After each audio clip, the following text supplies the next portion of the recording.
United power lifting India અને world raw power lifting federation national power lifting bench press અને deadlift championship classic 2024માં ભરૂચની સમસલ પટેલ સહિત 4 યુવતીઓએ ઉત્કૃષ્ટ દેખાવ કરી ભરૂચનું નામ રોશન કર્યું છે.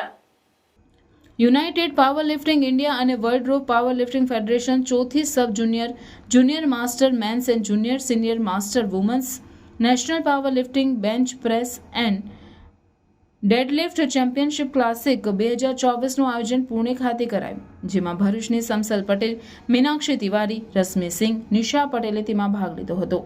પાવર લિફ્ટિંગ ચેમ્પિયનશિપમાં સમસલ પટેલને 48 કેજી જુનિયર કેટેગરીમાં સિલ્વર મેડલ, મીનાક્ષી તિવારીને 90 કેજી સિનિયર કેટેગરીમાં ગોલ્ડ મેડલ, નિશા પટેલને 56 કેજી માસ્ટર 1 કેટેગરીમાં ગોલ્ડ મેડલ અને રશ્મિ સિંહને 67.5 કેજી માસ્ટર 1 કેટેગરીમાં સિલ્વર મેડલ મેળવીને ભરૂચનું નામ રોશન કર્યું હતું.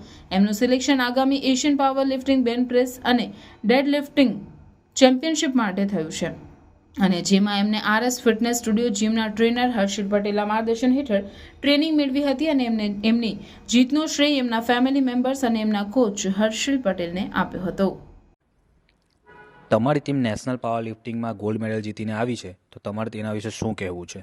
મારું નામ હર્ષિલ પટેલ છે અને મારી ટીમ RS ફિટનેસ સ્ટુડિયો હમણાં જ પુણે મહારાષ્ટ્રમાં નેશનલ પાવર લિફ્ટિંગ ચેમ્પિયનશિપની અંદર 4 મેડલ મેળવેલો છે. એમાં સમસલ પટેલે 48 કેટેગરી જુનિયરમાં સિલ્વર મેડલ મેળવ્યો છે, 56 કેટેગરીમાં નિશા પટેલે ગોલ્ડ મેડલ મેળવ્યો છે, 67.5 કેટેગરીમાં માસ્ટર 1માં રશ્મિ સિંઘે સિલ્વર મેડલ મેળવ્યો છે અને 90 કેજીની અંદર મીનાક્ષી તિવારીએ ગોલ્ડ મેડલ મેળવ્યો છે. આ અચીવમેન્ટ પાછળ કેટલી મહેનત લાગી અને કેટલા ટાઈમથી? અમે 3 મહિનાથી નેશનલ માટે પ્રિપેરેશન કરીએ છીએ. અમારા સરના કહેવા પ્રમાણે અમે ડાયટ અને વર્કઆઉટ ફોલો કરીને અમારી ટીમે 2 ગોલ્ડ અને 2 સિલ્વર મેડલ અચીવ કર્યા છે. તમને પાવર લિફ્ટિંગમાં મેડલ મળ્યો એનો શ્રેય તમે કોને આપો છો? અમારા અચીવમેન્ટનો શ્રેય ટ્રેનર હર્ષિલ પટેલ અને ફેમિલીને આપીએ છીએ. નેશનલ જીત્યા પછી તમારી ટીમનો આગળનો ગોલ શું છે? નેશનલની અંદર અમારી ટીમે 2 ગોલ્ડ અને 2 સિલ્વર મેળવ્યા પછી ગર્વની વાત છે ભરૂચ માટે અને મારા માટે પણ કે એ લોકોનું એશિયન ચેમ્પિયનશિપ માટે સિલેક્શન થઈ ગયું છે, જે 2025માં છે.